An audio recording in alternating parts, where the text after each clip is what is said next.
Hello, everybody. I'm here. A few minutes late, but I'm here. Thank you for being here, waiting on me. How's everybody doing? Appreciate you guys being in here. Got a nice little crowd of people. I'm ripping and running as usual. Sometimes I'm here early, and sometimes I'm a little late, but I am here, and that's what's most important. I didn't even get a chance to clean my glasses, so let me clean my glasses so I can see. Oh my goodness. I hope everybody's doing well. Had a wonderful week and weekend, I guess, probably would be the better because the day is just um, Tuesday. Okay, now got my eyes where I can see a little bit. So, hello everybody. Hi, 2011 Miss Mac. Hi, Robin and Becky and Ann and who else is on here? Carol. How are you? How are all of you guys doing? Hope everything is well. Glad to see you guys are in the chat waiting. Um, Let me see if I missed anything. Uh, you ready for the holiday? Well, I'll be what will I be doing? Oh, I know what I know what I'll be doing. I have I have a procedure coming up on the 5th. So I'll be on clear liquid diet all day the 4th of July. Now I don't know what made well, yes I do. I do know what made me decide agreed upon that date. It took me 6 months to get this doggone appointment um, for my procedure. So when they offered it to me on the 5th, I said yes. I wasn't even thinking about the 4th of July when I said it. And then after I said it and I started talking to the nurse and everything, realized that the 4th of July would be a day that I would not have anything but broth, jello, Sprite, popsicle. So I will be on a clear liquid diet for the 4th of July. So that's going to be my holiday. That's going to be my holiday. Anyway, let me see. Uh, Becky, Miss Maggie, so you tired of something. Hi, Pearl. How you doing? Thank you for stopping by. So I think I've spoken to everybody so far. Um, anyway, I'm glad that I'm here, and I'm cooking the ribs and burgers and sausages and veggies from my garden. Sisters are coming. Yay! Well, you know what? Have all the burgers and sausages you want, and the veggies from the garden got to be good. Nothing is better than fresh garden vegetables. Nothing is better than that. I really wish I could partake in eating some of that wonderful fresh garden vegetable, but no burgers, no sausages, no ribs, no chicken, none of that for me. Uh, we know what you're doing, girl. I tell you. Like I said, it. I was. This procedure was ordered in December, and allegedly they are just now getting a schedule opened. So, with that being said, when they said the 5th of July, I said, okay, yes, I'll take it, and I did. So anyway, such is life. No big deal. I'm a big girl. I wasn't planning on going anywhere. Anyway, I had planned seriously to grill a little bit, just for the heck of it. It wasn't like I was doing anything or expecting any big turnout or anything like that. But I did plan to do a little grilling, but I decided not to. And I even had said, "Well, I can grill and eat it the next day." I ain't gonna do that either. I'm not gonna do that. I'll just pass. What can I say? I'll just pass. And Miss Mac, uh, uh, oh, thank you, uh, Fritzl Chin. Hi, how you doing? I'm not met you before, I don't think. So, glad you stopped by, and thank you so much for giving me sending prayers up for good results. I thank you. I am very, very much appreciative of that because you always want to have good results whenever you have any kind of procedure of any kind. And yes, Ann is going to have a great time with her picnic, and I would come by if I could. Like I said, especially to get that good vegetables, anything. But anyway, I am going to go ahead and get started on tonight's topic presentation. And as always, this is something that we share. Um, Never, it's not just me. It's always us. And you want to know what my shirt says, and I'm going to stand up and let you see what it says. Never, never, never give up. Yep, that's what I believe. Never, never, never, never give up. I believe that wholeheartedly because um, life is hard. Nothing good comes easy. But if you quit, you know, you didn't try. You didn't try. You just got to keep doing it, keep doing it. That don't work, try something different. That doesn't work, try something different. That doesn't work, try something different until whatever it is that you're trying to do, you accomplish. And you can. If you put your mind to most anything, you can accomplish. That's how I feel. That's how I've always felt. And I have been blessed to have proven that to be so. Now, will you reach that top notch goal or whatever? I don't know. Sometimes you have to change your goal based upon your abilities, your capability. But you just can't flat out quit. That's just how I feel. So with me wearing this shirt, it definitely has true meaning to me because that's what I feel. That's what I believe. Never, never, never give up. So I decided to wear this shirt tonight for several reasons. Because leading into this topic talking about selecting your niche.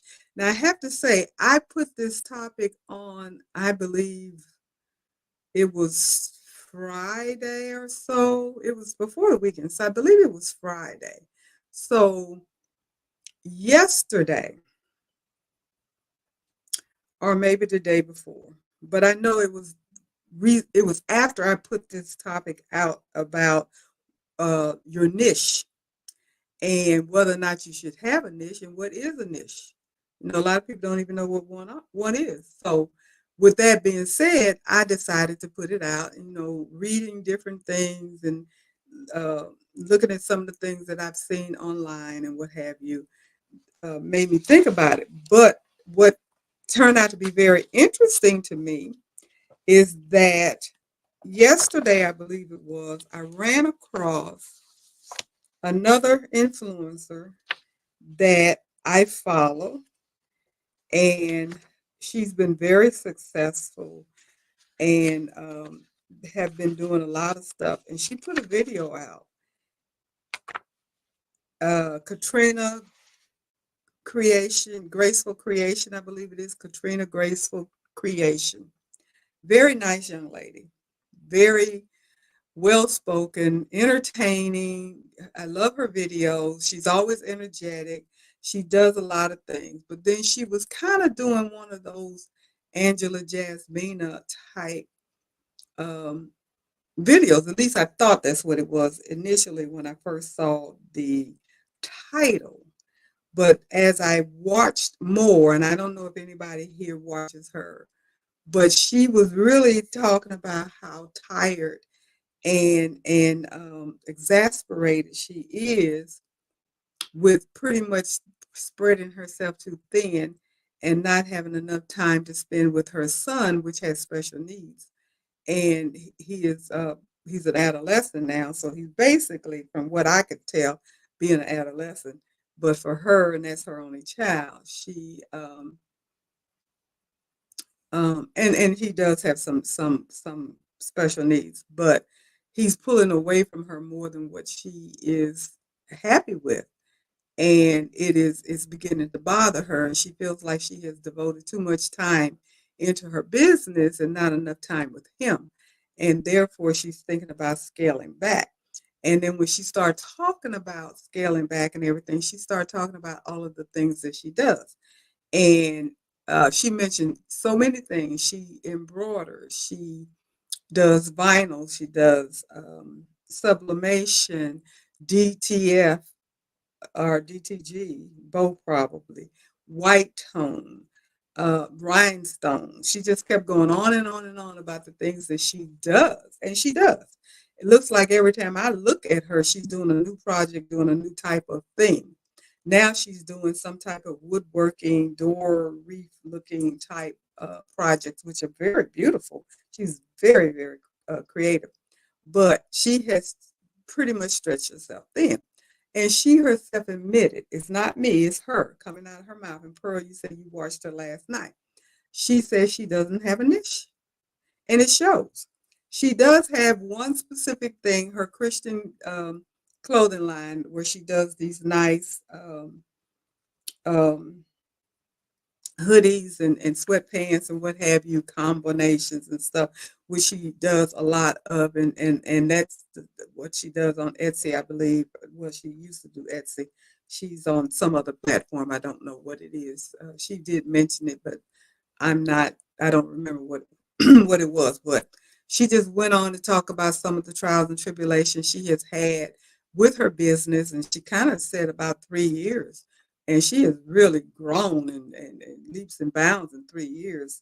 I think when I looked at her, she has 182 or 87 thousand followers, and I remember just last year she got her 100,000 um, followers and her plaque, and she celebrated and everything, which was really, really fast to do that. And so now she's getting ready to knock the bottom out of 200,000. So she has really, really grown and worked very hard and has earned every bit of all of her accolades. She has a lot of affiliates that she deals with and all of that kind of stuff. So went on to say all of that is the fact that oftentimes when we don't have a niche, we can eventually, without thinking about it and without even realizing until we hit that point, uh, wear ourselves out. Just wear ourselves out. And my thing is saying, it's an old saying, but I stand in its truth, and that is you can be a jack of all trade, but a master of none. And that's pretty much what a niche allows you to do. And I did, and I guess I didn't print it out because I can't find it. I printed out so much today, and it's probably up in with all of the other stuff that I have put together, and I'm pretty sure I'll run across it eventually. But I had the definition of a niche, but it is a specialized, and I'm going to look it up. I'm going to go ahead and Google it because I want to make sure that I get it absolutely correct. What the definition of a niche is, and go from there. Um,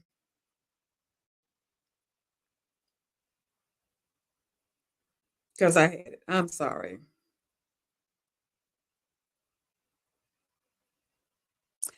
Okay,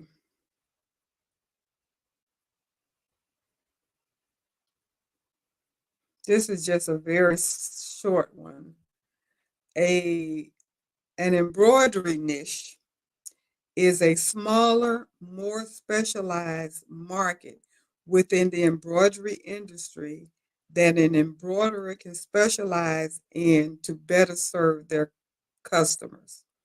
Now, the one that the AI gave me was a lot more in depth than that.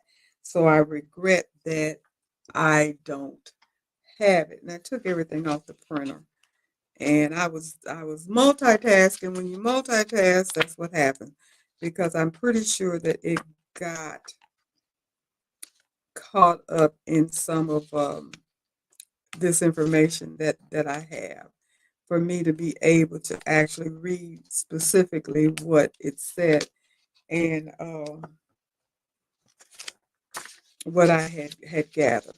So I'm kind of bummed on that because I had quite a bit of stuff, and I still have quite a bit of stuff, but I just don't have that particular definition. But hopefully, you are aware of what a niche is, and I know I've been told ever since the beginning of me doing any type of embroidery, and even the thought process in my head of doing some type of business is that you need to have a niche. And my biggest problem, which is most people's problem, is how how to decide what niche to be, or what is a niche for you. How do you find your niche? It's not easy. We all know that because we like what we do. And it's so many different things that you can do within the embroidery industry. And we try to reach out and learn how to do all of it. Now I'm talking to people that are trying to start a business, thinking about a business, want a business, or even doing a business. And I know I see online all the time, which really bothers me because I did the same, well, I thought the same foolishness when I first started embroidery. Buy a machine, start a business. Buy a machine, start a business. And it isn't that easy. You need to know what you're doing first. You need to know what you're doing first. Then you can think about starting a business. And then even when you think about starting a business, it's not that easy because what are you going to do? What is your niche going to be? Or are you going to have a niche? Are you going to do everything that's out there?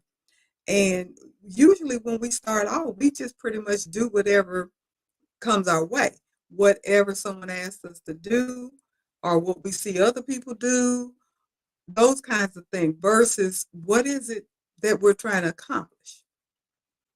So, what I'm going to do is talk about niches, talk about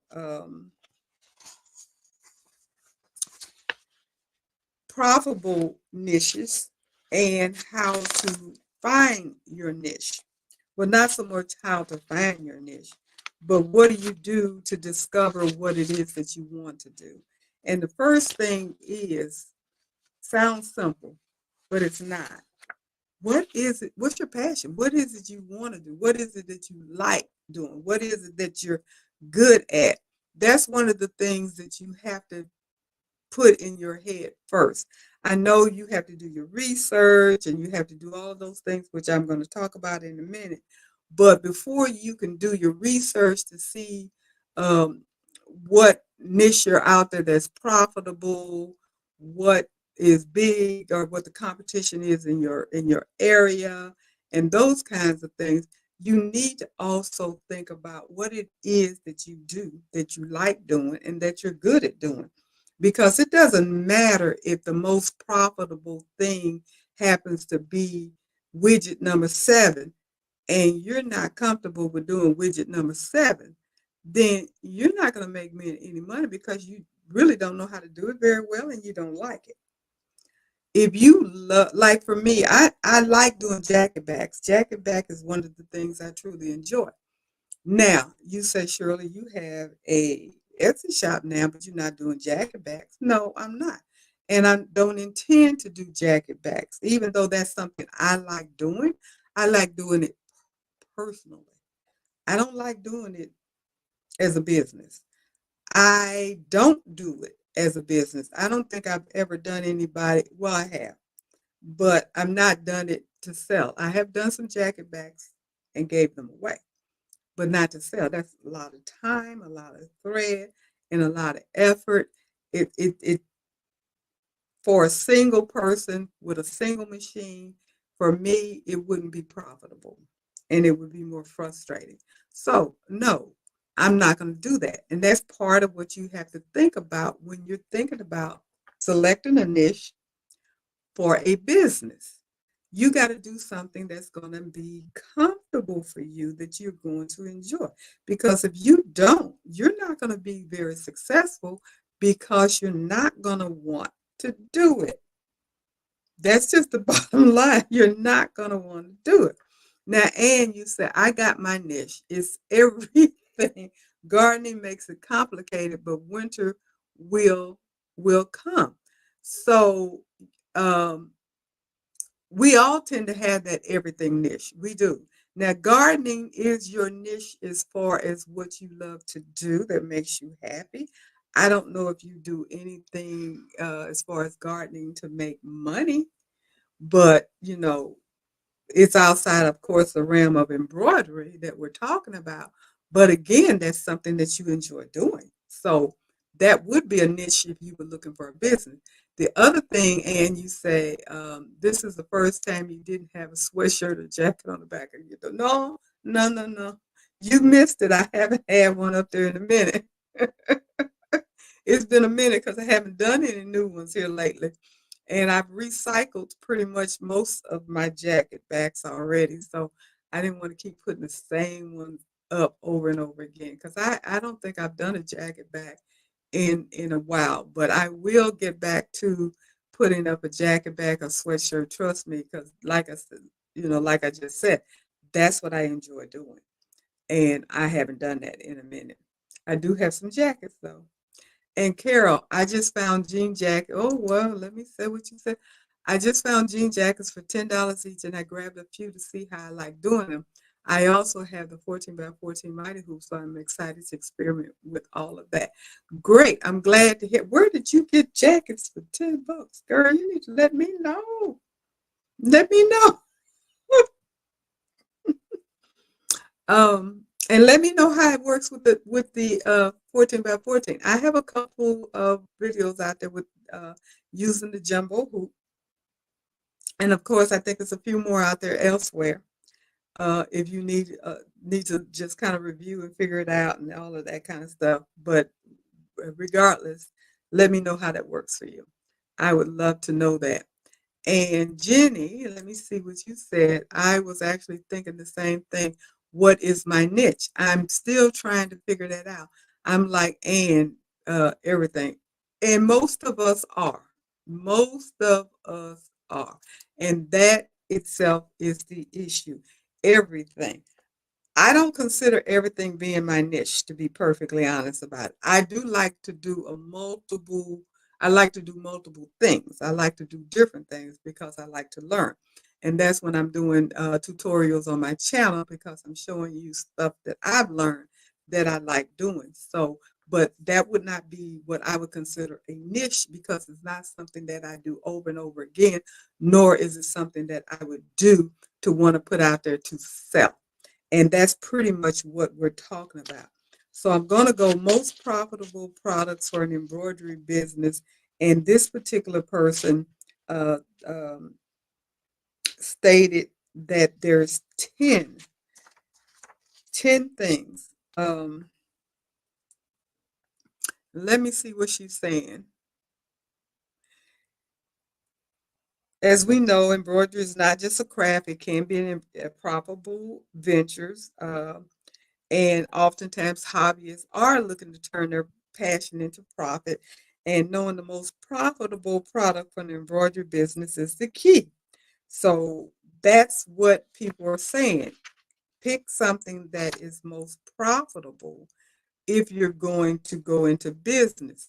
Now, excuse me, even with that being said, when you go online, say Etsy, you're going to see some of everything under the sun being sold on Etsy. Etsy is a platform for handmade goods. That's the basics, and handmade and vintage goods, because it's supposed to be a platform where you can get something unique that you can't get elsewhere.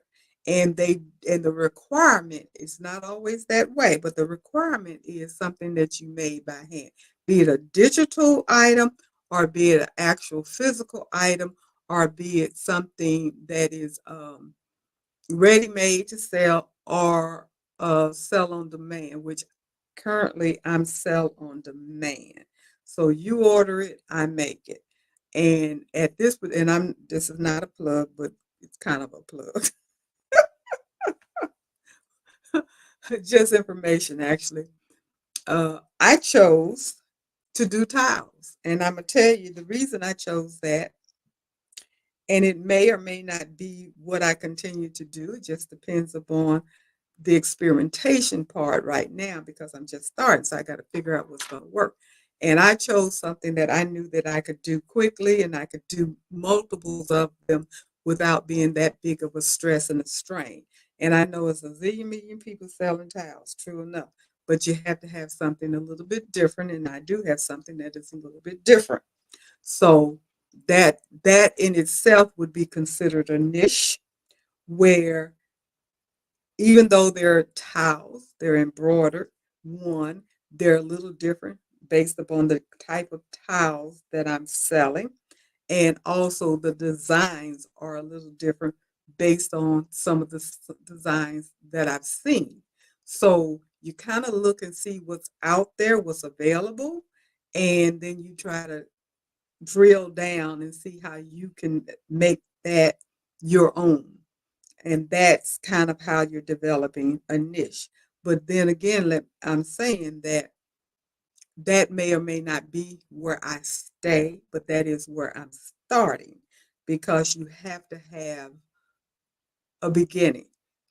And there's other things that you want to take into consideration that I'm not going to discuss right now. But what it says, factors influencing profitability when you're trying to decide what you're going to do.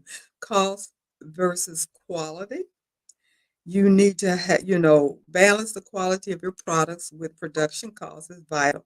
High quality materials may cost more, but they can lead to better customer satisfaction. That's the reason why my tiles are different. Market demand. Research current trends in the embroidery market. Products in high demand, like personalized gifts, often fetch higher prices. Mine can be personalized. Production speed. Some products take longer to embroider than others. Quick to make items allow you to fulfill more orders, boosting your profits. Now, that is something that is kind of questionable. Well, I won't say questionable, but um, there's some flexibility there. Uh, you want quality, you want to be able to turn around something quickly, but you still want something to be a little bit unique. So adding a little extra time to a piece to make it look different or be different or a different look than what other people may be doing may be worth that time. Now, if you get blessed to get tons of orders, then that may cause an issue. But that's something that you have to think about when you're deciding what you're going to make. And so you just keep that in mind. Embroidery offers a wide range of profitable product options, and now she's going to talk about what they are, and these are the top 10. And of course, caps and hats. Uh, Idea for sport teams, businesses, and promotional events. Embroidered caps and hats are always in demand. The key is to offer unique designs or personalized options. They require minimal material costs, and with the right cap embroidery machine, you can produce them quickly, boosting your profit margin. Now, from all of the information that I have gathered about caps and hats, it is best that you have a true industrial or commercialized embroidery um, machine. The Brother 10 PR 1055X, which I have, is what they call a semi-commercial machine because it doesn't have the 15 needles, it doesn't have the um, the large space, stitching area, hoop area that you can put on. The speed is pretty good, but some of the commercials ones are quick or faster. Um, the commercial ones are meant to be run 24/7, 7 days a week, whereas the machine that I have is not. And then most importantly, if you're going to do caps and hats, you really need to be able to do the right type of hat system, which probably would be the Gen X hat, the Gen X capping system, which I don't have, which is very expensive because the system itself is $1,000 or thereabout. And then from what I've been told, you have to have the original brother cap hooping system, which is another $1,000, which I don't have. I have the flat brim. So if I wanted to get into the cap business and try to do it on my machine, I would be out of another $2,000 just to get the equipment. And even with that, I still probably couldn't produce it the way or at the speed where it would be profitable for me. So that would be a no for me. That would not be a niche that I would want to get into. I've done caps. I don't mind doing caps with the flat brim, but I don't do them to sell. Now, if someone wanted me to do a cap or two or three or four, even 10, 20, I would do them, but it wouldn't be something that I would do routinely because that would not be something that I would enjoy. So again, selecting your niche, you still need to look at what you're going to want to do. They go on to say tote bags. Tote bags are not only practical but also fashion statement. They appeal to a wide audience, especially when eco-friendly materials are used or eco-friendly. Personalization for events, business, or individual styles can make them highly profitable, particularly if you source out the bags at a lower cost. This presents a promising opportunity for home-based embroidery businesses in their early stages, leveraging their home embroidery machines to generate profit. Now, I would agree with that. I would be more apt to go that route if I wanted to or chose to do as far as tote bags, if you can get the right tote bags that sell well and at a decent wholesale price, that would not be a bad idea to do. And then do them for events and stuff. But a lot of event people are using tote bags where they're doing more of a screen print and a sublimation. So I'm not sure how uh, where the embroidery business fall into that category for tote bags, because I know most of the tote bags that I get when I go to events and different stuff like that, they're screen printed or sublimated or something like that. They're not actually being embroidered. So that's a thought. Um, Towels. There you go. That's one, two, three. Number three on the list. Personalized towels are popular as gifts and promotional items. They come in various types, such as bath, hand, and kitchen towels. The large surface area allows for creative designs, and they can be sourced cost effectively, making them a profitable item for bulk orders. And that was what my thought process was. So there I am, right there at number three as far as the top 10 profitable embroidery products. And for me, as a Etsy seller, I definitely intend to branch out from not just kitchen towels, but bath towels and so forth. So, yes, I agree with that wholeheartedly. Um, there's a lot of people selling them, but again, you have to be unique and different in order to move yourself up the line in that. So let me see what some of the people are saying online here. Uh, Carol, one of the secondhand stores got a ton of new jackets in stock. Okay, right place at the right time. That was a good place to go. I got to check these out. I got to find a place, but I like that. That's good. Glad you got a good deal. And we have to try all the techniques to find out what we like and what we are good at. Okay. That is true. You got to branch out. You definitely got to branch out and try different things. That's why you see that I would try almost any of the new trends as they come out just to see, one, can I do it? Two, can I show you guys how to do it? And three, do I like it? There may be something that I try and I only try once because, like, it's not for me. Um, Not something that I'm going to invest in, put any time and energy into. Or it may be something, oh my goodness, I just love that to death. And I need to keep doing those and making more of them and what have you. So it just depends. But you won't know if you don't try. You can't stay stuck in one thing. At least that's how I feel. You shouldn't get stuck in just one thing. You need to try different things. Just like um, just like Carol is saying.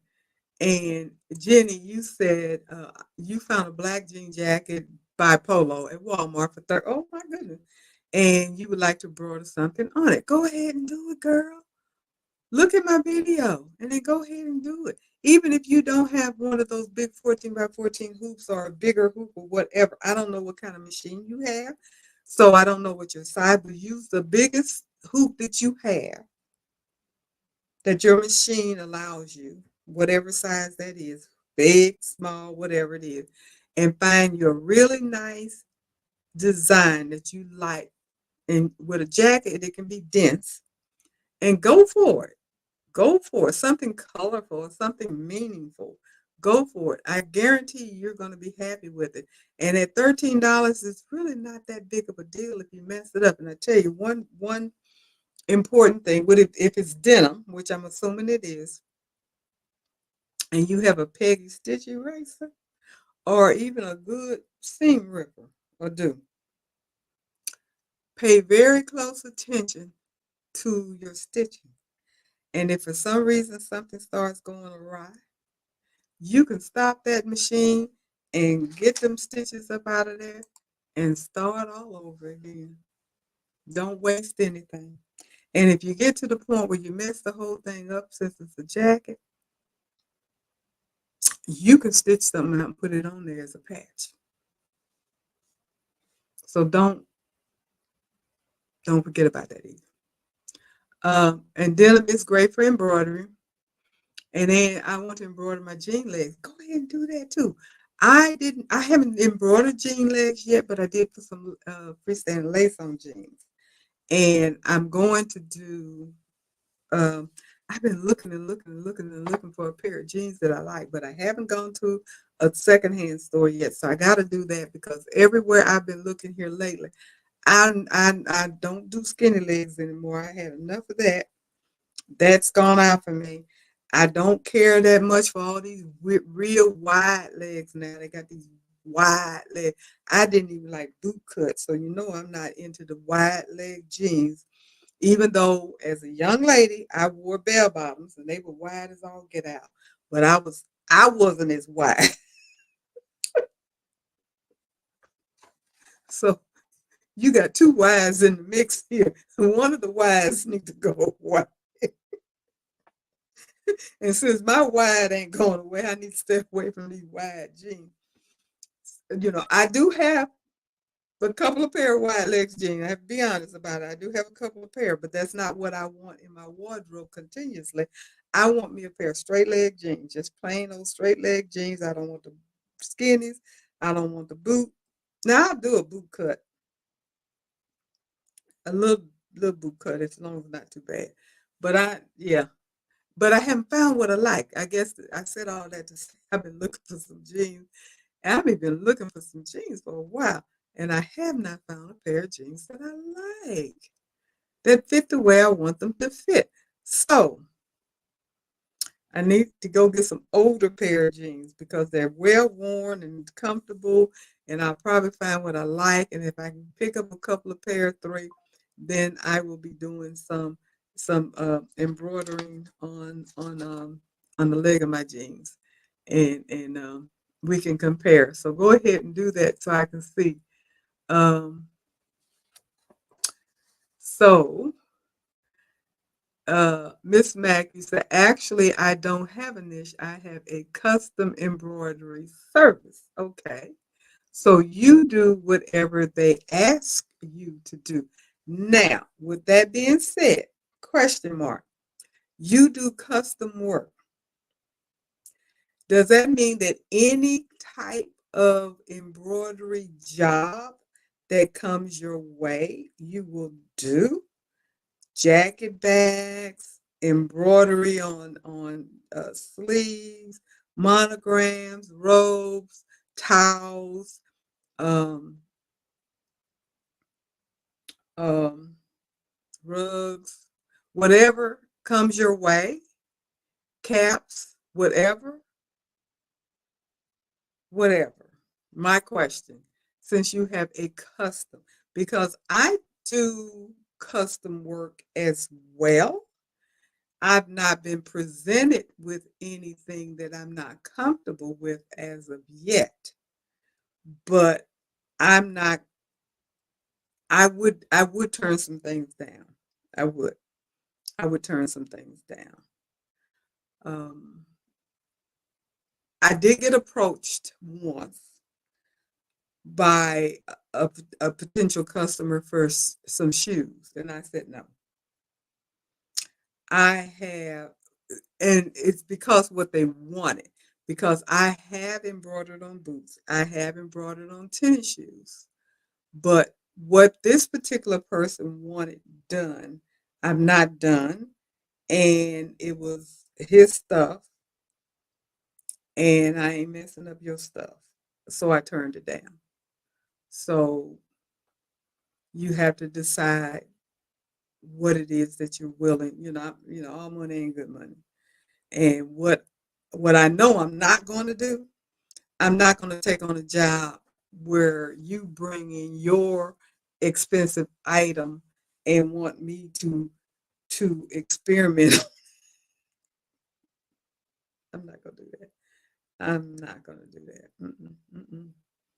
So yeah, that's interesting. But and then you say you're a boot cut girl. Uh,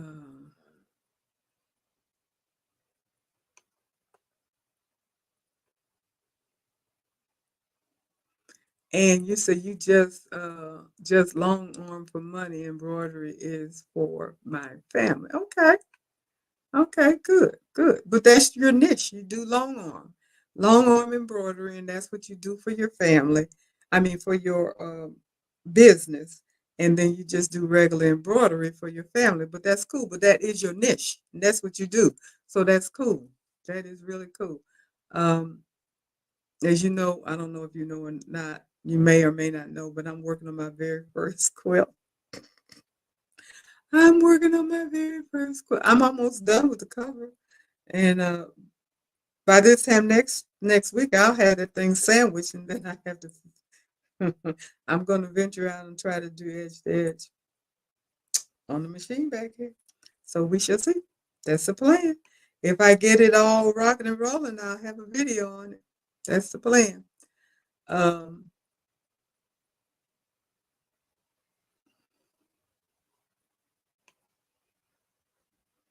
and Carol, you say you love your new bell bottoms, but yeah, they wide at the waist too, wide and wide, as you say, as I said. Uh, And you bought Joanne Banco's embroidery jackets design. I'm not familiar with that. I guess they're really pretty.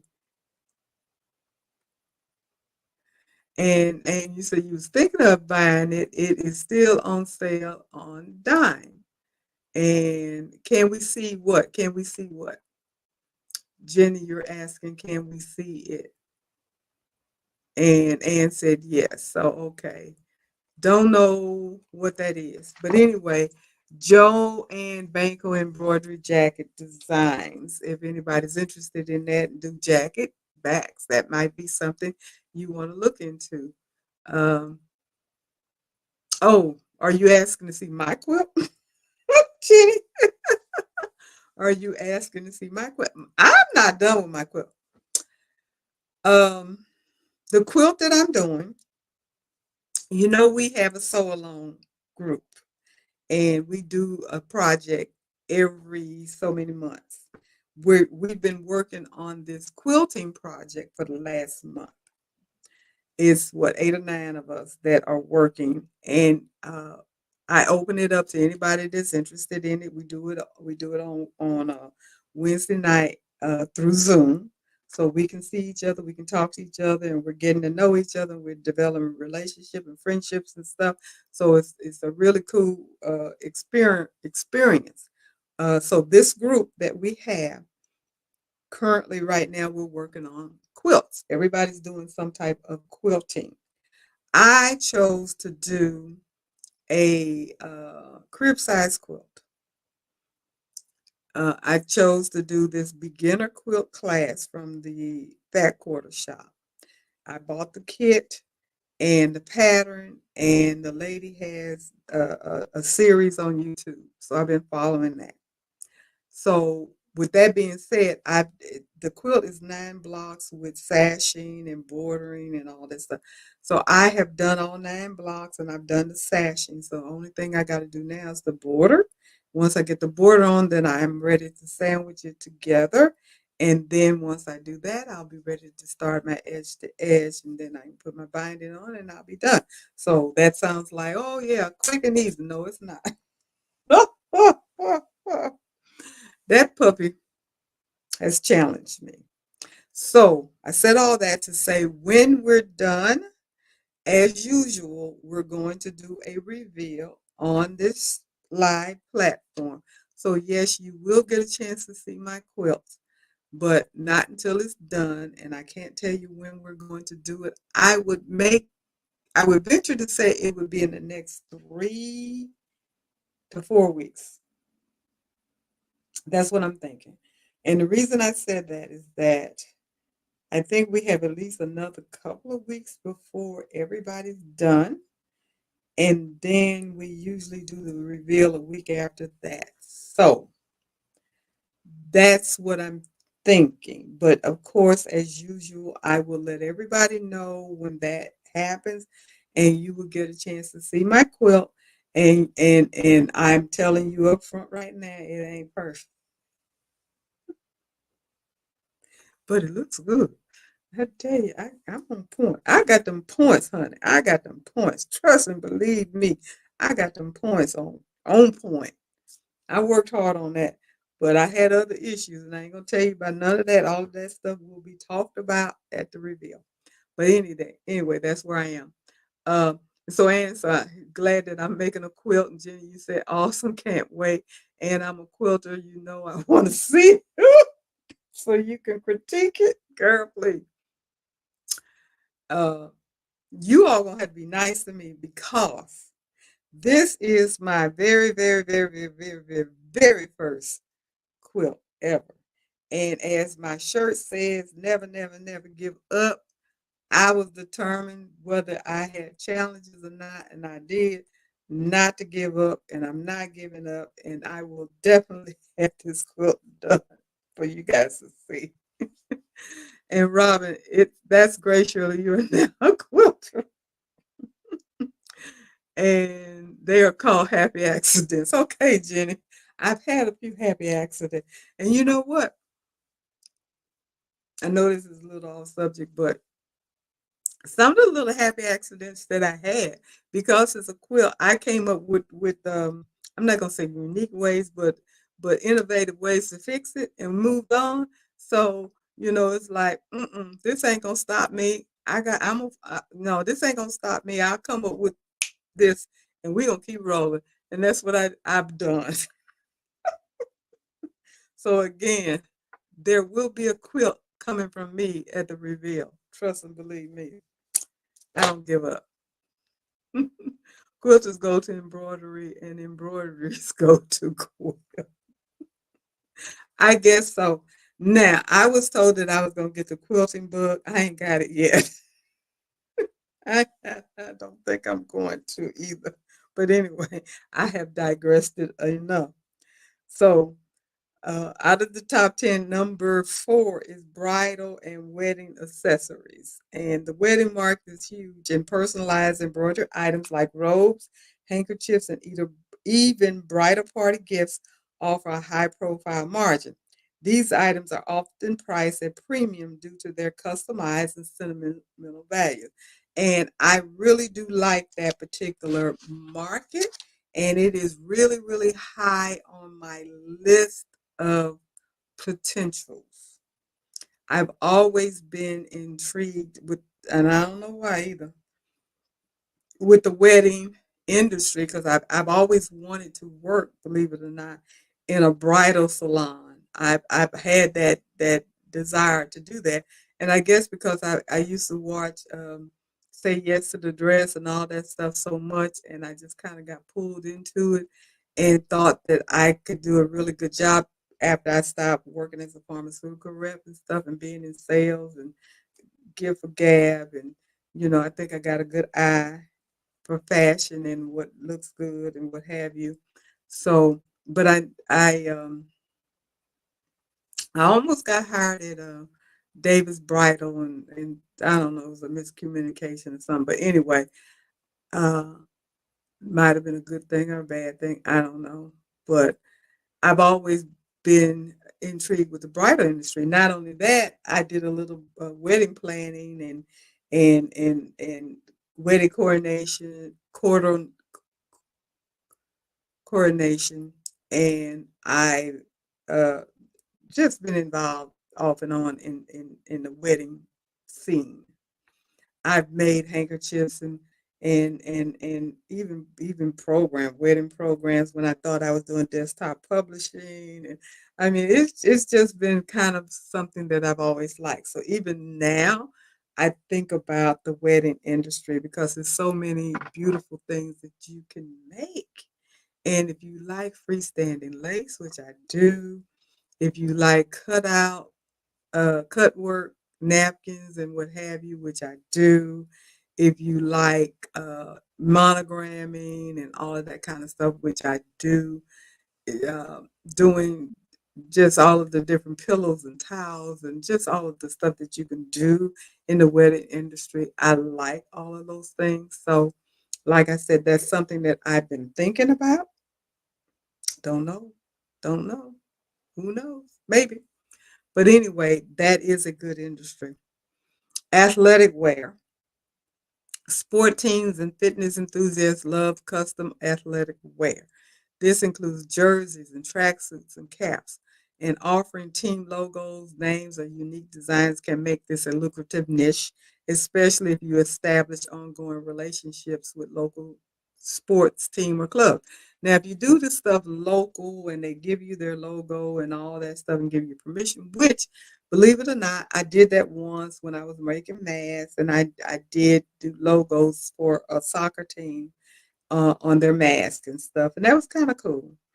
Um, but that's not something I'm interested in because you definitely have to make sure that you are not infringing on anything that's copyrighted. So, as far as offering team logos and names and stuff, it has to be the teams that are giving you the logo to do it, or you have to get licensed to do stuff that has to do with the NFL and all that kind of stuff. So, um, and that goes with you know, I don't know if it's even in here, but people talk about sororities and fraternities and stuff like that, and they are very lucrative as far as doing as far as doing embroidery and stuff like that. They love it, and it is so beautiful and all that kind of stuff. But the problem with that is that you definitely have to get licensed to do that in order to do it legally. And if you don't, you're talking about getting in trouble. You would definitely get in trouble to do that. So I'm not getting off into the sorority, fraternity situation, not getting off into the athletic wear, but it definitely is a niche. Next is baby clothes and children clothing. Very much so.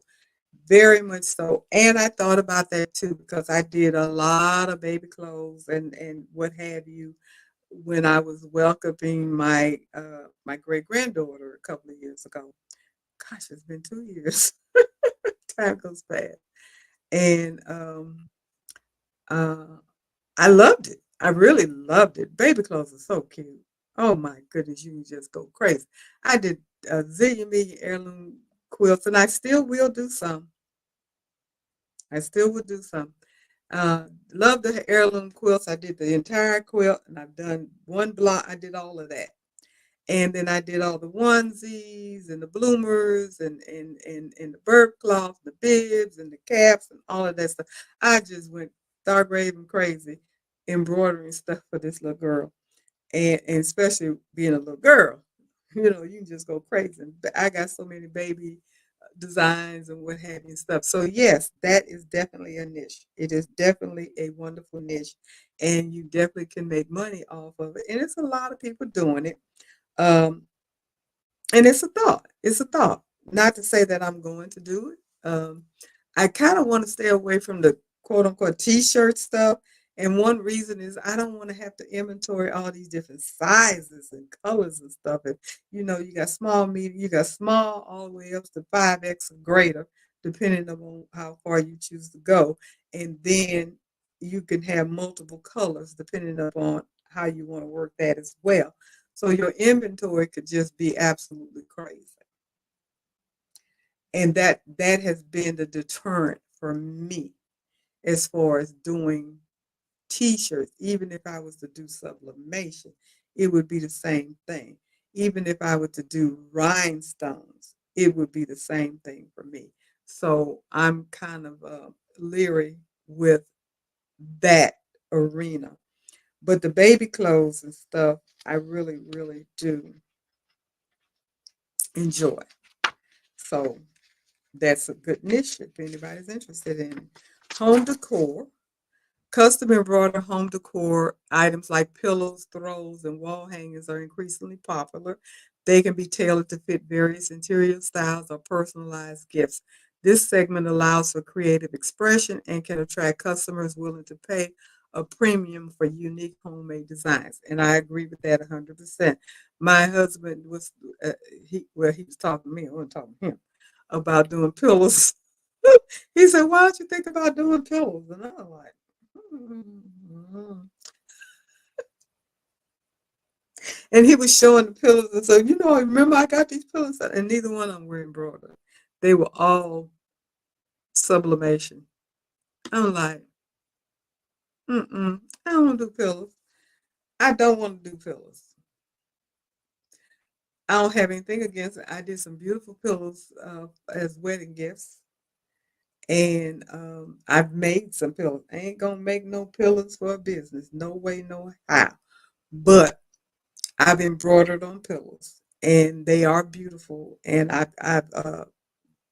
like doing that, but I don't never say never. Put it that way. It's not something on top of my list of things to do. Um,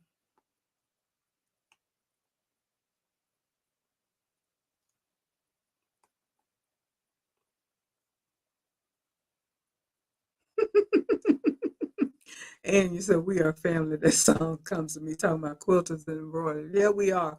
And Kara, I admire you, you quilters, but have no itch to get into quilting. I am more of a bag maker. Okay. And I don't make bags, and I'm not sure I would want to. And to be honest about it, Kara, I don't have an itch for quilting either. I just got into this particular situation because of the group, but I've never had a passion or a desire to be a quilter. And at this particular moment, I still don't have a desire to be a quilter. Now, I have always admired quilting and quilters and their the results of their hard work. Quilting can be beautiful, absolutely beautiful quilts, but that's a lot of work. It ain't no easy job. And for those that do it day in and day out, I salute you because I can't see myself doing it. I don't. And Sue, how you doing, Sue? Welcome. And you say you do high school and never had a problem. It's awesome. Yes, if the school, as I was saying, if the school or the sport organization approaches you and gives you permission to do their logo, then of course there is no problem because you have the permission to do so. What I'm speaking of is if you find the logo, say off of Etsy, or even take a picture of it, have it digitized, and decide you want to start making items to sell without the permission of that particular organization, you could get yourself in trouble. That's the only thing that I was saying. Because if it is copyrighted, trademark, patent, whatever you want to say, then there you go. And hi, Marina, how you doing? And if you enjoy the bridal industry, you should reach out to the local wedding planners and offer samples of napkins and other wedding items. Yes, I have thought about that. I really have. Um, but again, it's a thought. I haven't done it. Um, I haven't made it a priority. But I honestly have thought about that, Marina. I really have. And you've been great going to bed. See y'all next week. Okay, good night, Ann. Take care. Um, who else?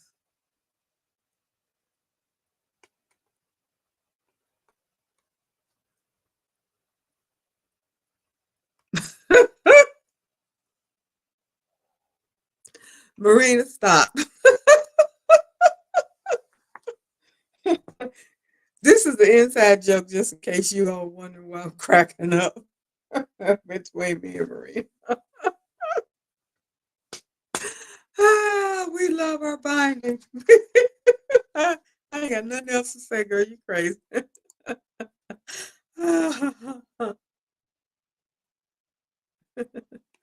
All right, yeah. Um, so, corporate branding items. Businesses frequently seek out embroidered items for branding purposes. This includes uniform, promotional t-shirts, and caps. Offering corporate branding services can lead to large repeat orders, making it a highly profitable venture. Yes, if some corporate organization reaches out to you, they see your work or whatever, or you manage to run across somebody, go to them, whatever big corporate building, so forth and so on, or even a local business like a restaurant or a bar or a salon or something like that, and you reach out to them and they hire you to do their work and stuff like that, that is really a good place to go. I've been approached by a couple of people, but it never panned out. That's the kind of thing. People see your work and they admire your work and they say, oh, yeah, I got some stuff I want you to do. And yeah, I need you to make this for this, that, and the other. And it doesn't materialize. I've done a couple, but nothing huge. But I have done a couple of businesses. Uh, Even way back during the pandemic, I did several different businesses back then for masks in Florida. And since I've been here in Maryland, I've done a few businesses on a smaller scale for logos and hoodie messages, logo and messages, and so forth and so on. So yes, I've done a few of these things, and it can be lucrative if the business stays continuous. Put it that way. Pet accessory is really a good idea, and I don't know if there's a huge um, competition. It may very well be. I'm just not aware of it. I know it's a lot of business, but how many people are actually into doing it from home and stuff like that is what I'm saying, not big companies and stuff. But anyway, the pet market is booming, and embroidered pet accessories like collars, leashes, and blankets are in high demand. Pet owners love personalizing these items with their pet's name and unique design. This niche offers a great opportunity for high volume sales at good profit margin. And I can see that because people love their pets. I loved my dog. Oh my goodness, I did. I didn't make anything for her. I should have. I started to. I had bought some. She didn't like clothes. That's the main reason. And I didn't do a collar. I should have. But she did not like wearing sweaters and That that dog didn't like none of that. Get this mess off of me, mama, please. She didn't even like the bandanas. So that's one of the main reasons why I didn't do anything for her because she didn't like it. She did not like she didn't like the bows in her hair. She just was one of those dogs that just did she liked to run free. I bought her some footies because she licked her paws a lot because she had allergy. Then in the wintertime when she would go out, her paws are wet and they stick to the cold and it freeze and she'd be crying and we'd pick her up and stuff. So I bought her some booties and stuff and she wouldn't even move in those things. So yeah, I didn't get around to do my fur baby, any personalized things, but I do know people love that, and that could be a wonderful niche for anybody that's interested in that type of work. Again, I've not done it, not put a lot of thought into it. Not to say it hasn't passed crossed my mind, even when my baby, when I had to put her down, and I was grieving so badly. And my cousin mentioned doing um, items and stuff to sell in her memory. And I thought about that. I thought, yeah, that'd be a good idea. And I thought about that, but I didn't follow through on it. So I guess I was just grieving too much at the time to even have the energy to do that. Because trust and believe me, losing your pet of 15 years, um, that was devastating for me. It wasn't devastating because she had been sick for a while, and I knew it was going to happen, and it was time, and so forth and so on. But it was a loss that hurt. I put it that way. It was a very hurtful loss. But pet accessory is a good niche. Monogram gifts, monogram anything. That's what made me fall in love with embroidery many years ago before I ever started embroidery. I loved embroidered monograms on your sleeve and your collar and stuff. I thought that was so sophisticated and so chic and just yes, I just love that look. And I found out how much it costs. Now I know why. But anyway, that's what made me fall in love with embroidery in the very beginning, the first time that I ever experienced those kinds of things. And then I would see people with robes on with the embroidery and stuff on there. Like I said, I just thought that was just so sophisticated and chic and everything. And I've always loved it. So anything that's monogram is right down my alley. Monogramming adds a personal touch to gifts and is especially popular for items like towels, linens, and bags. The demand for monogram gifts spikes during holidays and wedding season, making it a profitable niche with the potential for high volume orders. And yes, I will definitely be doing monogram. Definitely will add that to my mix. That is not something that I would just take off the table. So those are just some of the niches that people have thought about doing, but you still need to make a decision what it is that you want to do and how you will go about doing it. Um, Narrowing it down, it's just difficult. It really is difficult.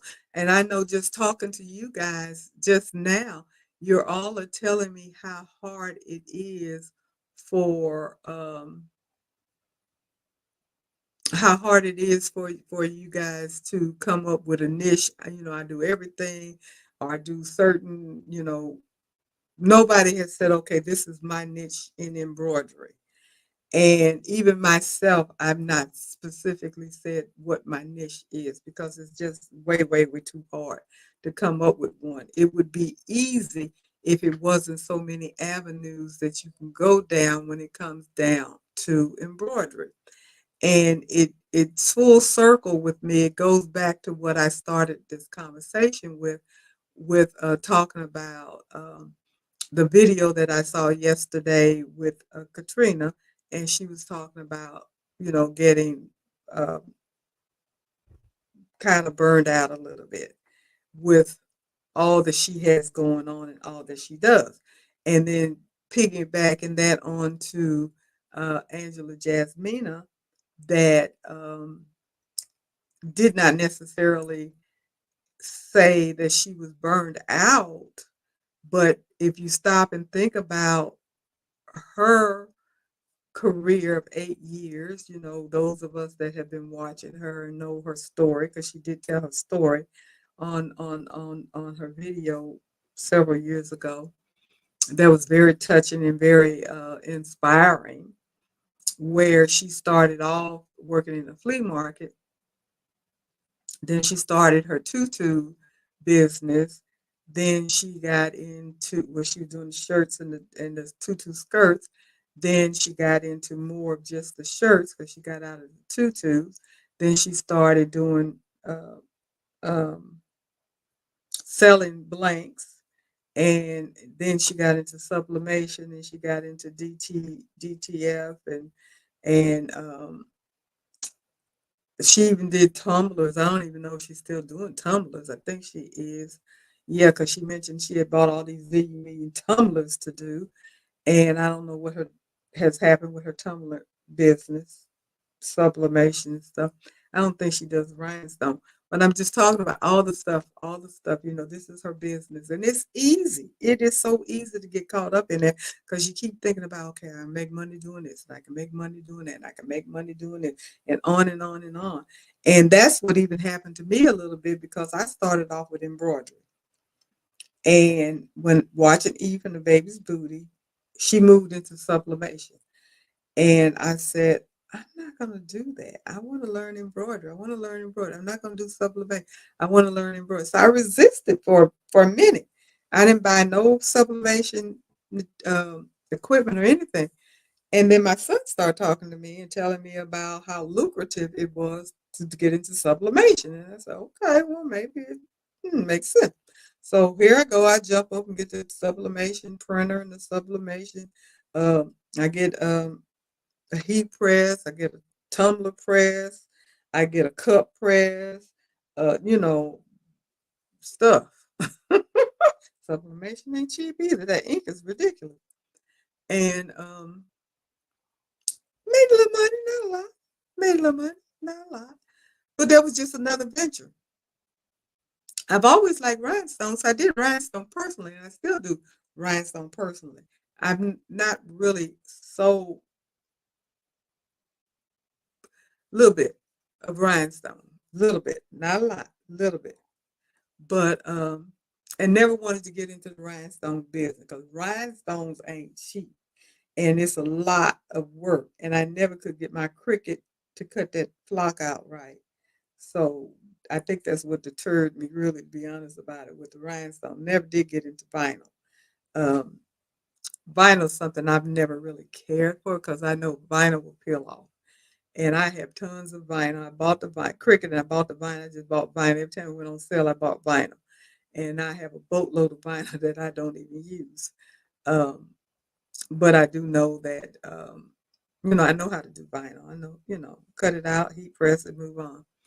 Um, but it's not a passion of mine. It's not a passion of mine.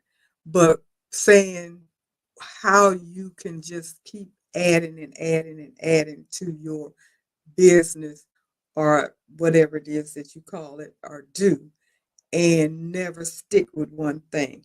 And then I start thinking, you didn't start off even wanting to do all these things. You started off wanting to do embroidery.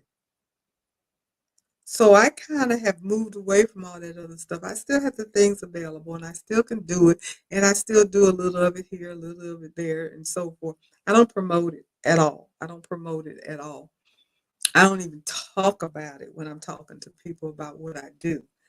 Um, and what I can do for you. It's not on my business cards. It's not, I don't even bring it up because it's not something that I'm looking to do to make money. If people know that I do it or ask about it, I say, oh yeah, I can do this or I can do that. And then maybe I'll get an order, maybe not, but I don't care. My emphasis is and always probably will be embroidery. Now, what kind is always up in the air for me. Even tonight, talking to you guys, and I mentioned about the wedding industry. I mentioned about the baby industry. Those are two things that I enjoy doing. And those are two things that can be lucrative. Will I move into those avenues? I don't know. Not yet. I don't know. But it is a thought. It is a big thought of mine. And we shall see. But it backs me back down to what I was saying about developing your niche and what it is that you need to be doing in order to um, not burn yourself out, not put yourself in a position where you become a jack of all trades and a master of none, not put yourself in a position where you're spending money on all of these different hobby products and equipment, and you think you're going to do it and you try it and you don't like it, or you're not good at it. Or I remember listening to Jeanette from Baroque Sewing and Craft on one of her lives, and she talked about she tried sublimation. She tried it on tumblers or a cup or something, and she said she messed up about 5 or 6 cups, tumblers, or whatever, or more before she got it right. And she decided right then and there that wasn't for her because she didn't like the waste of messing up something, a blank that costs so much money. Because a tumbler blank ain't cheap. It's not cheap. Those tumblers are not cheap. And, that's why they sell for so much, because the tumbler itself is not inexpensive. You don't get $2 tumblers. At least I've not found $2 tumblers. So if you mess up 5, 6, 7, 8 tumblers, that's a lot of money. I know this for a fact because I had a I chose to do this tumbler project for my son's wedding, and I had volunteered to make some of the grooms and bridesmaid gifts because I'm into the wedding industry. But anyway, I wanted to do these bullet tumblers because all of the guys were former military people, Army, Navy, Marines. Um, I don't think it was any other branch, but Army, Navy, and Marines. But anyway, I thought the bullet tumblers would be really cute. But the way they're shaped makes it difficult because what I had seen online that I liked was a full bullet where it goes in and it was sublimated all the way down. I could not find a template for that to save my life. I couldn't make a template. I didn't know how to make a template. And I tried and I tried and I tried and I tried. And I know for a fact I messed up a whole case of bullets. And them things were not cheap. You hear me? They were not cheap. But again, never, never, never, never quit. I don't. So I kept going. I changed my strategy and decided that I was not going to try to do the full bullet because I ain't got no more money to waste. And I just did the regular stuff. It worked out fine. They turned out wonderful. And I was happy. And from what I've been told, they were happy.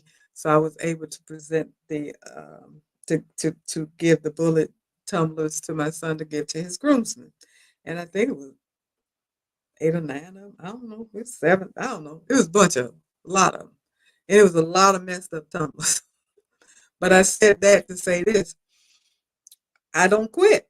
I didn't say, "Oh God, I'm not going to ever do any sublimations anymore," and just move away. I know that in order to learn how to do something correctly, you're going to make mistakes and you're going to mess stuff up, and you're going to have to learn. That's how it was with embroidery. The first embroidery stuff that I did wasn't good. I messed up. I didn't do it right. It just didn't go right. But I kept going and kept going and kept going. Luckily, the things that I was using to practice on wasn't as expensive as the tumblers, but they were being messed up. So, yeah, I still have some of them. Eve said, get towels. I got towels. I messed up the towels. Now I use the towels. So I'm glad she said that because you will mess up anything that you're learning how to do. So on sublimation, I messed up. I messed up some shirts. I mess up stuff now. Sometimes it just, sometimes that's the way it goes. Just like this doggone quilt. That's why I'm not too upset about it because I know it's the first time I've ever done one. I was not gonna do this thing perfect, not in the least little bit, not in the least little bit. Miss Mack, you say you love the monogram. That's good. I do too. I love monogramming. It's one of my favorite things to do. Um, Now I did find this article on starting a business at home. And I'm not really going to go through that because I don't know how many people are wanting to start a business, but it is a very good article. And I read most of it. It gives you really, really good advice. It tells you um, the pros and cons and all of the things that you need to do or should do um, to get started and everything. And I'm trying to figure out where did I get this from? Sewing Machine Fun. I go to them a lot because they really have some good blogs. I put these two articles together by mistake. Shouldn't they were two different articles? But I bet you my stuff is up in here somewhere that I'm looking for. That I took all that time to, I always ask the AI questions. And I was printing all this stuff at one time, and it may not have even printed, to be honest about it, because I was printing so much. Because I don't see it anywhere unless I go through this page by page by page. But sewing machine for fun. If you just put that in there, it will come up. This particular article was updated in February of this year. So if you're interested in it, it says how to start an embroidery business to make money, and that's the tip and the best thing. You want to make money.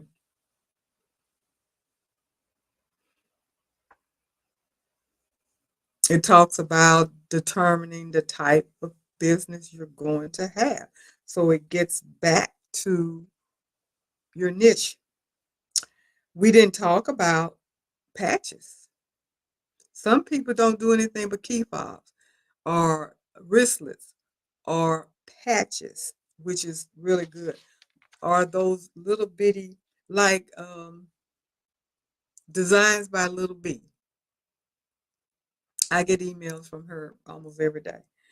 And her niche is those little bitty notebooks and key fobs and those kinds of things. And she just makes tons of them, and they are so cute. She makes tons of them all the time. That's all she does. Mostly. I mean, every once in a while you'll find a little something different, like a little wallet or a little um, coin purse or something along that line. But 90% of her designs that she has is for those little the little booklet covers and the key fobs and stuff. And they're really, really cute.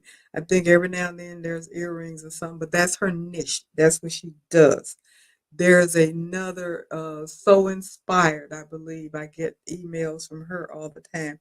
And she has these really cute designs like mermaids, dogs, frogs,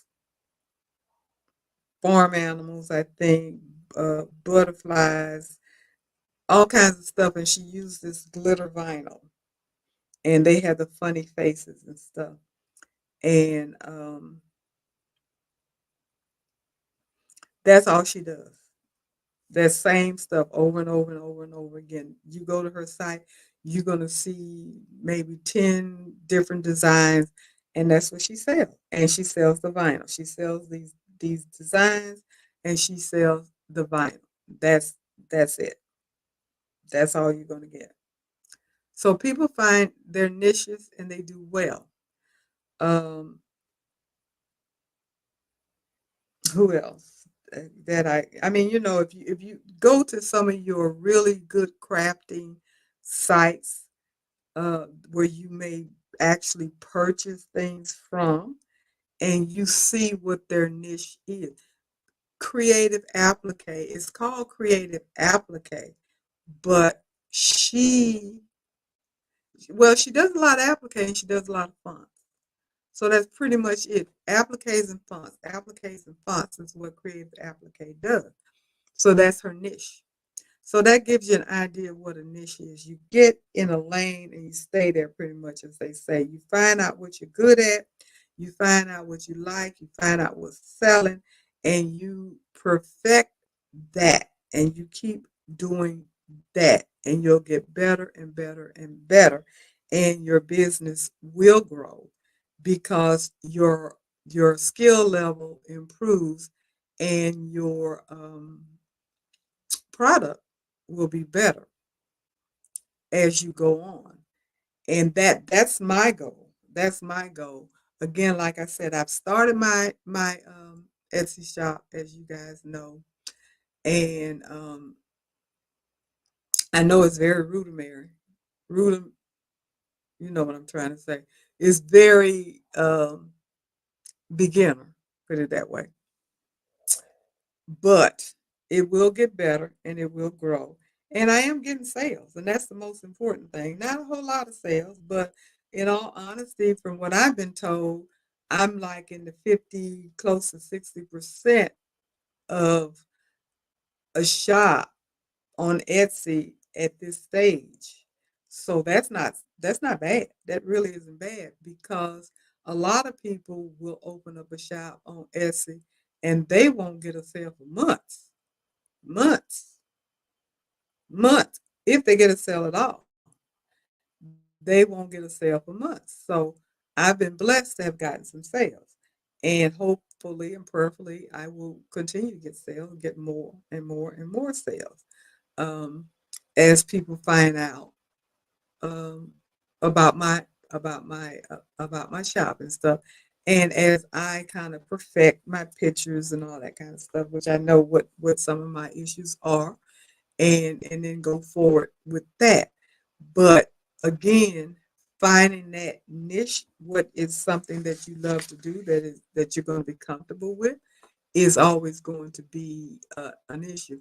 Now, Carol, what did you say? I make little bees lip gloss holders and put Burt's Bees chapstick in them and sell them at my son's coffee shop. Well, there you go. See, there you go. That's good. That's good to be able to find a place like that where you can actually sell your products and get your name out. And I don't know if you put a little tag or something on it, Carol, with information where people, if this is something you want to do, where people can contact you and order them if they wanted to. I don't know if you do that, but if you don't do that, you might want to do that so people know how to reach you. Um, not your personal numbers and all that kind of stuff, but like a business email or something like that, if they wanted to order a batch or if they wanted something else or what have you, because you have that avenue to be able to put your product out there. Like you said, you sell them in your son's shop. If people know, I would, when I was living with my daughter, her business, um, that she managed was right in the same parking lot with a floral um, shop for a florist. And I did go over there to check and see, but they weren't interested in anything like that, because they didn't get a lot of traffic. For one thing, they didn't get a lot of walk-in traffic where they would generate enough business to sell anything. But I did reach out to see if I could make things and put in their shop. Um, show them a little something what I had. That didn't, like I said, that didn't pan out. But those are things that you can do. I know my cousin does an embroider, and years ago she had a shirt shop, a shirt business, t-shirt business, and she made lots of money and had lots of business. This is way, way, way 80s, I believe. And she traveled a lot, all in her area. She lives in Oregon, lived in Oregon. She's in the state of Washington, right across the border. But anyway, she traveled a lot in that area and stuff, going to different shops and boutiques and on the beach and places like that with resort areas and stuff like that where people buy those little gifts and stuff like that, and was able to put her shirts in a lot of different shops and stuff, and that's how she made a business for a long time. She said it was a lot of work, and I know she had a lot of inventory because she's last time I saw her, not the last time I saw her, but years ago when I went to her house, she still had a lot of inventory. And see, that's the thing. You end up with a lot of inventory doing shirts and all that kind of stuff like that. I mean, boxes and boxes and boxes with anticipation because you want to make sure you got what you need to sell because sometimes you get big, huge bulk orders and sometimes you don't get anything. That's the same concern that I even have about towels and stuff. Who knows? Maybe one day somebody will see a towel, fall head over heel in love with them and want a big, big bunch of them where they can take them and sell them, whatever. I don't know. Or whatever they want to do with them. So, you end up with a large inventory that you have to be concerned about. But anyway, that would be something to think about. So that is what I was talking about. You guys need to think about choosing a niche. I need to think about nailing mine down. I'm close. I'm thinking. I'm working on it. And for those who are out there in YouTube land and Facebook land, which I was getting on pretty late and forgot to welcome you and thank you for watching and appreciate your support. And also thank the people that will watch the replay because, again, I do appreciate the support. I'm so sorry, so forgive me for waiting so late to uh, to address you guys and to welcome you guys, but you know I do appreciate it. And also, thumbs up, thumbs up, thumbs up. Very, very, very, very, very important. It does help the channel. Do appreciate any support that I get.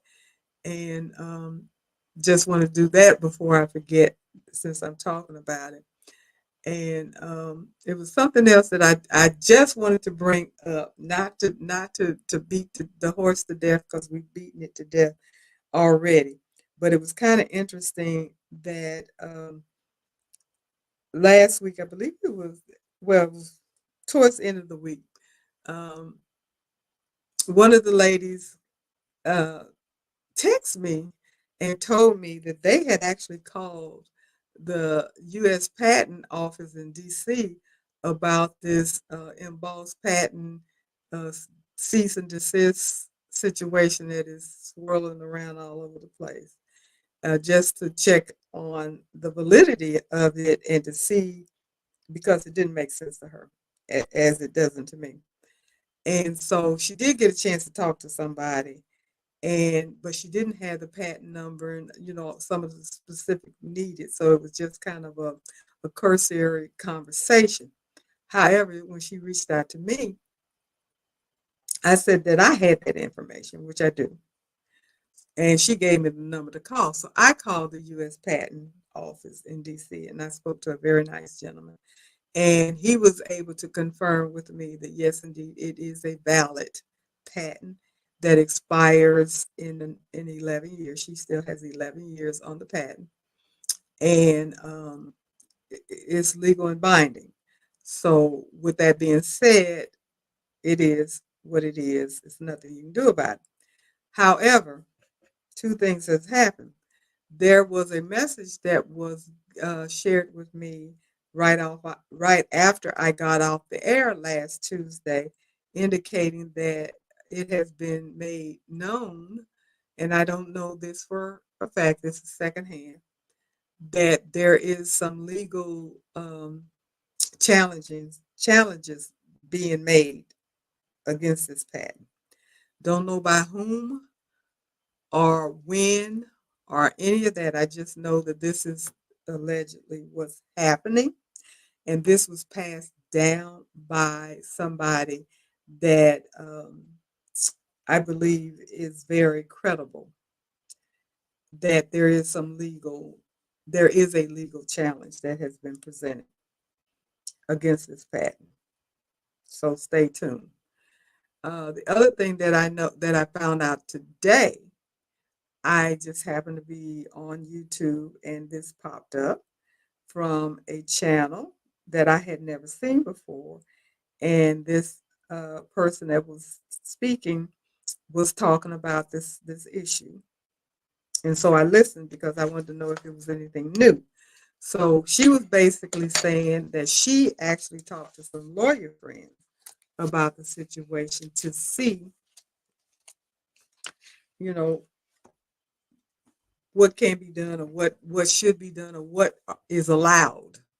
Because her question and concern was about teaching. If anybody could actually get online and teach how to do the embossed um, embroidery. And so, of course, she not being a lawyer, she's not giving any advice or anything like that.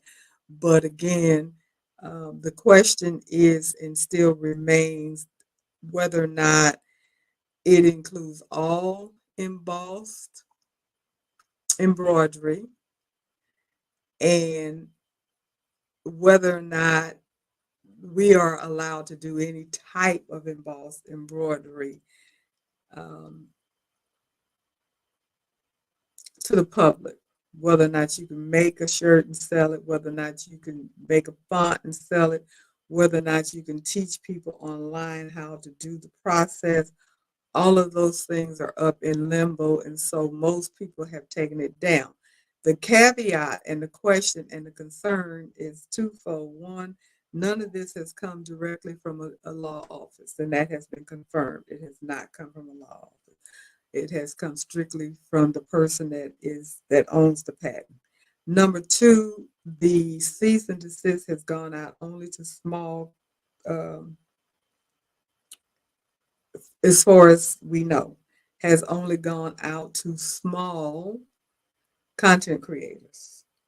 It has not been reached or is not being affected against, well, let me get this worded right. None of the big companies seem to be affected by the cease and desist um, situation, whether they have received a letter or not. They're still doing it. You can still find fonts on Etsy. You can still find YouTube videos showing you how to do embossed embroidery on YouTube. Most of them are by the bigger companies that can afford lawyers. I don't know what that means. I don't know what that means and or why that's the case. Thirdly, the person that sent the email apparently was asking for money if you want to keep doing it and asking for names of people, other small content creators, so she can contact them. That makes all of this stuff feel a little uneasy. And even speaking with the patent person that I spoke to, kind of felt and said the same thing. Don't know. I have the patent. I printed it off. I have perused it. I am not a lawyer. Most of the stuff was mumble jumble to me. Most of it read very vaguely and very broadly. So it can be interpreted in so many different ways, whether or not it is specific to any and all puff, 3D puff embroidery. I did go onto this person's personal website because that information is out there and available, and I found it. And I went onto her personal website, and on her personal website, and I'm not afraid to get in trouble because everything I'm saying has been validated as far as what I read on her personal website. She states that she is the creator of 3D Puff. It is on her website. I was shocked to read that. The creator of 3D Puff. It didn't say 3D embossed puff, it said 3D Puff.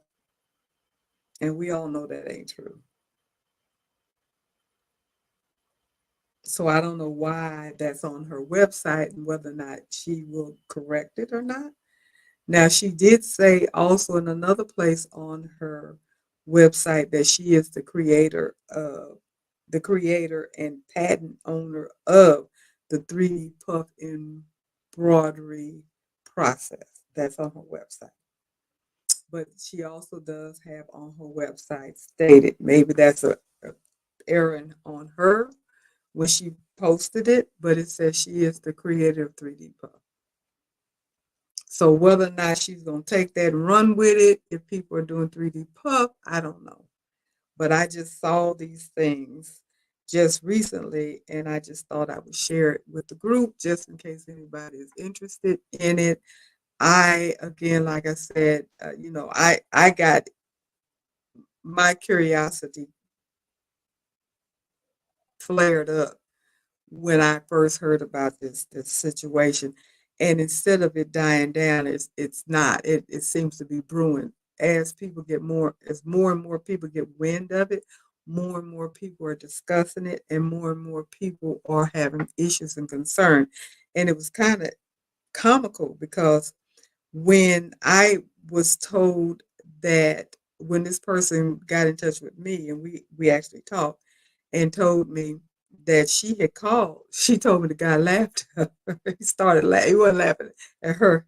He started laughing because he thought it was hilarious when he first heard about it until he looked and researched and found out that it did exist. So he did. When I called, he told me, because I told him that a friend of mine gave me the number, blah blah blah. And he said, was it Miss So and so? And I said, yes. He said, well, please give her my apology because I have looked it up and there is a patent. It is valid. It is, blah, blah, blah, what have you. And he wasn't aware. But he started laughing too when I called. So he's getting calls. People are checking. People are checking.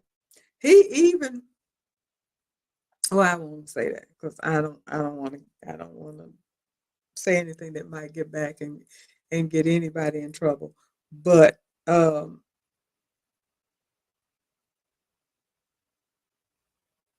it was an issue or concern about how well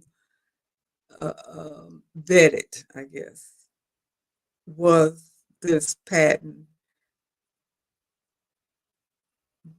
done, how much vetting was done of this patent request before it was approved to make sure that it did meet all of the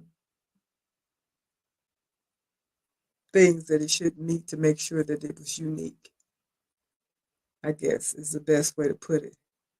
Because as we all know, or most of us know, there has been something similar to this for decades out there. And the other thing that was mentioned on this video that I saw today was trap punto. We had talked about, well, it ain't nothing but trap punto, it's nothing but trap punto, and she clarified that it's not trapunto because those of us that may have done it, which I have, you don't take anything away. You put the batting in and you enclose it and you stitch on top of it and you got the puff and nothing is removed. Whereas with the embroidered process, some of the 3D puff foam is removed. So that makes it different. However, somebody came back and challenged that on the same site, that there's two types of trampunto embroidery for quilting, where in one area, the batting remains, which that's the one that I've done. And in another process, the batting is stitched and removed, which would be extremely similar to the way that the 3D embossing is done currently. Now, I don't know what to make of that because I've never done the other kind. So I don't know what to make of that. But what was stated was that particular process has been around for a long, long time because the person that brought it up said they've done it decades ago. So I think this stuff is gonna go away if you want to hear the truth. If you want to get my opinion, and it's strictly my opinion, which legally I'm allowed to have an opinion, my opinion is it will eventually fade away and things will get back to the way it was and people will do the embossing or whatever it is that they were doing prior to all of this that came about, and everybody would be on their merry way because this person does have a business and this person does do it in her business, and I would have to assume her business has been doing just fine. I think she's been in business since 89, so it's not a brand new business. And I don't think what's going on now is going to bother her. It's a trend. Trends come and go. So I don't even think that was necessary for her to do her cease and desist and all of that because, as we all know, trends come and go. And then they come back and then they go again. It's just like if anybody remembers when people were doing the neckline, curve neckline. I did one that had been done a long time ago, and then it came, and everybody said, "Oh, this is the best thing since sliced bread." And everybody wanted to do the curved neckline. Now you don't see people doing a curved neckline, and I guarantee you, in a few more years, even a few more months, the curved neckline is going to come back. It's the same thing about people stitching on the sun hats and stuff. That was done years ago. It came, and I haven't heard anybody say anything about it this year about stitching on your sun hat and stuff. I did videos on it last summer, but things come and go. Um, it's so many trends that just come and go. We do them and we enjoy them. We make money off of them, and then they disappear and a new one comes. That's the same thing that would have and could have happened, excuse me, with this 3D emboss thing, because I had never heard of it before. And I thought it was really cute. I said, "Oh, that's cool. That's a neat idea. Let me try it." And I did. So what? You know, it's still not going to stop me from doing 3D puff. 3D puff has been around forever. And there's so many different kinds of 3D puff. You can do 3D. They have the 3D puff vinyl that Caesar sells. And it's gorgeous. Now, if you don't do vinyl and you don't have a heat press, then that's an issue, as far as being able to use that process, but you're going to have 3D puff. And it's not embossed per se, but it looks embossed to a degree. I've done the 3D puff, and I like the way it looks. And it's quicker than the embroidery. I mean, if you get it cut out and heat press it, bam, there you go. So, you know, and as far as the regular 3D puff that people have been doing on caps and stuff forever and ever and ever, and now people are doing them on shirts and what have you, and all kinds of different mediums. You can do them on totes, you can do them on, you've always done them on hats, you can do them on whatever it is that you're comfortable with doing them on and go from there. So it's not going to go away. It's that particular process that is up in the air. And I guarantee you somebody's going to find a workaway around it. Um, I don't remember where I saw it, but I have to be perfectly honest about it. I think I saw today someone that was talking about the 3D embossed puff, but gave it a different name. And I can't remember what it was. Gave it a different name, and I'm pretty sure it may be done a little bit different because somebody's going to do it. Trust and believe me, somebody is going to come up with a different way of doing the 3D puff, 3D embossed puff, and move along. Just hang on a second. They're going to do it because it needs to be made available to any and all embroiderers, content creators, what have you, because it's for the good of the industry. I don't know of any other technique, embroidery, quilting, sewing, sublimation, rhinestone.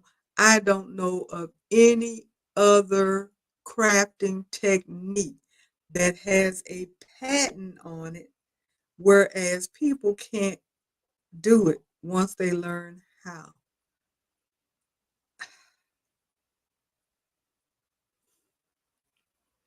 And I guess that's what bothers me.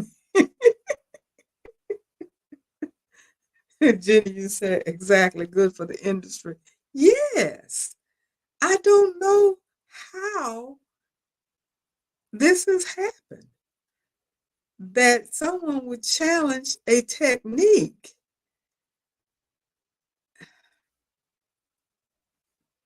because they feel like it's going to put money in their pocket. I guess ain't nobody gonna get her no money. I don't see that happening. Nobody's gonna pay her for the ability to use that technique. Nobody's gonna do that.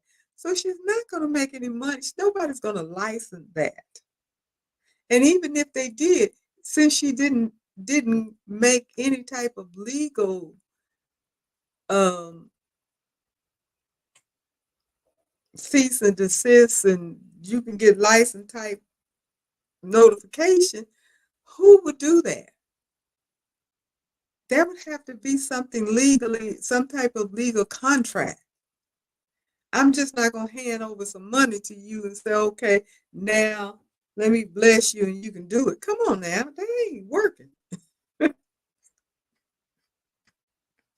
It don't work. Hmm, hmm, hmm. So I don't know what the plan was. Nobody has said it because I guess nobody has decided they're going to do it. But um, as you're saying, Jenny, for the good of the industry, it should be open to anybody to do. If there's a technique out there, every technique that I have ever learned since I've been embroidering my little short time, everything that I've read and heard, and I've seen multiple of people talking about how to do this, that, and the other, and basically some of the same things and stuff, and little tweak here, little tweak there, but nobody is infringing on the other person saying you can't do X, Y, Z because I said it.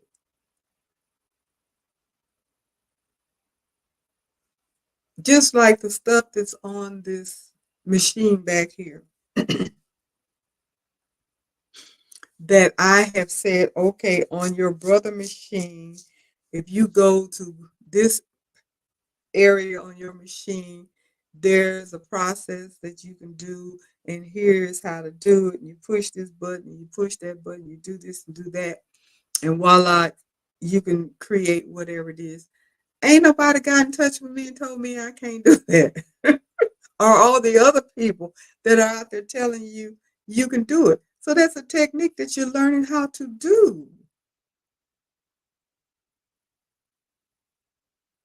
And this is big time companies, Brother and all these other companies that sold the machine with their software and all of that stuff on it.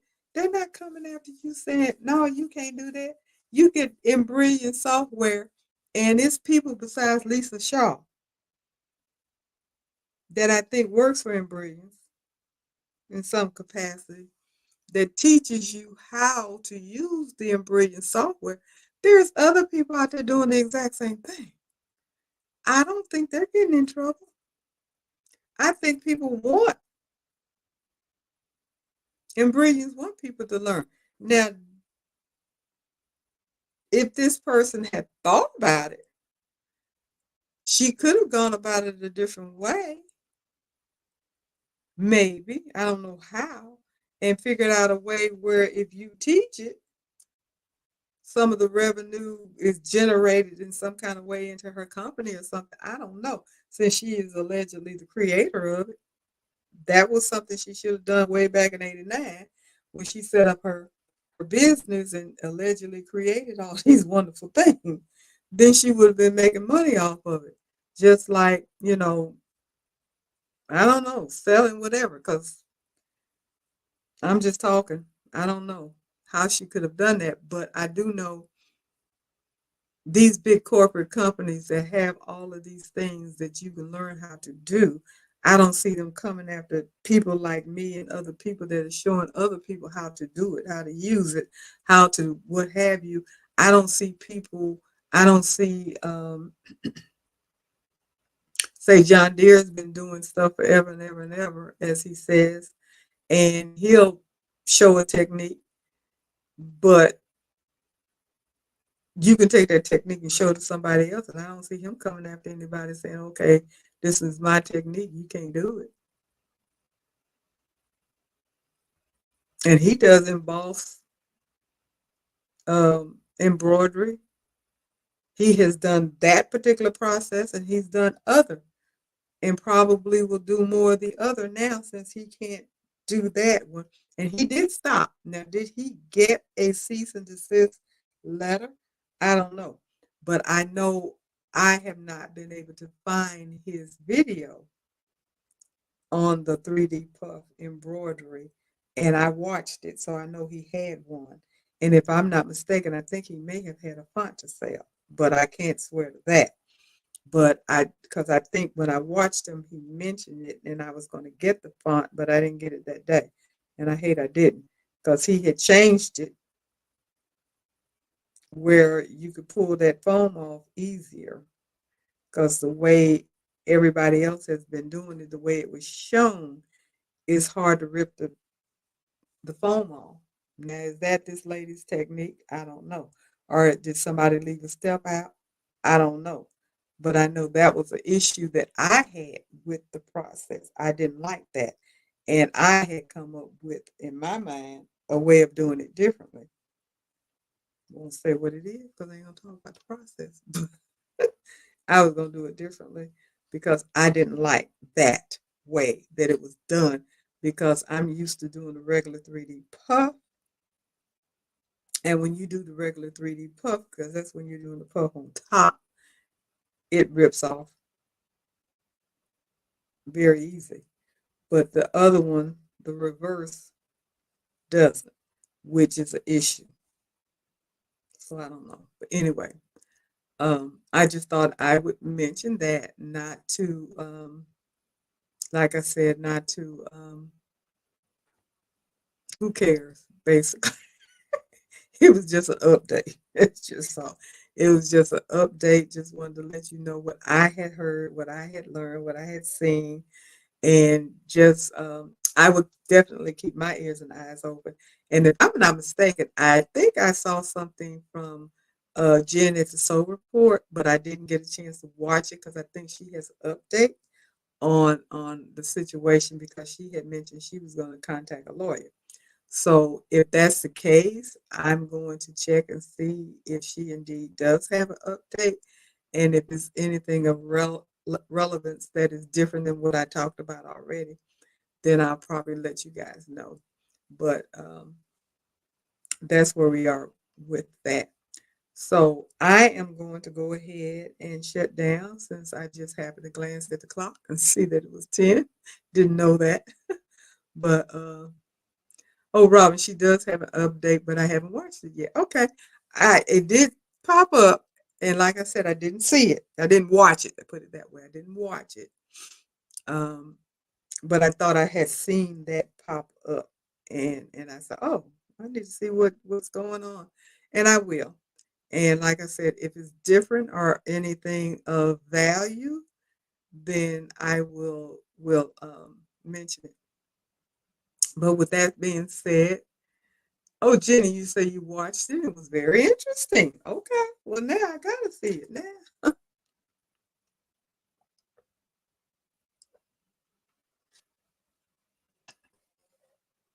What was so interesting about it? Was it something that was in our favor? Because I know you just said that it's for the good of the industry to be able to do that. And I just feel like that cease and desist, even though I didn't get one, because I haven't done it, was a slap in the face to the whole industry. I guess that's just how I feel. I just feel like it was a slap in the face to the entire industry. And that doesn't feel good. It doesn't feel good when somebody tells you, you can't do this unless you give me money for something that seems to be very much something that everybody's been doing anyway. But that's just how I feel. So I'm gonna watch it, see what it says. If there's anything that I think needs to be talked about, I'll do it. If not, I won't. But who knows? Between now and next Tuesday, somebody else will come up with some more stuff. But I just wanted to let you guys know that I indeed did talk to the patent people in DC and got all the information because my thing I wanted to know, is it valid? Has it expired? When will it expire? And is it specific? It's very broad and vague to me, but it is valid. And she has 20 years from the date of filing, and she filed in February.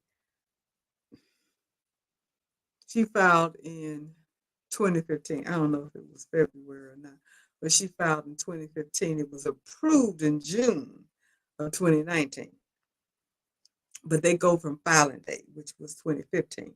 So from 2015, she has 20 years. Just add 20 years on top of that. So I think I came up with what, 2035, something like that. Way past when I'll be worried about it.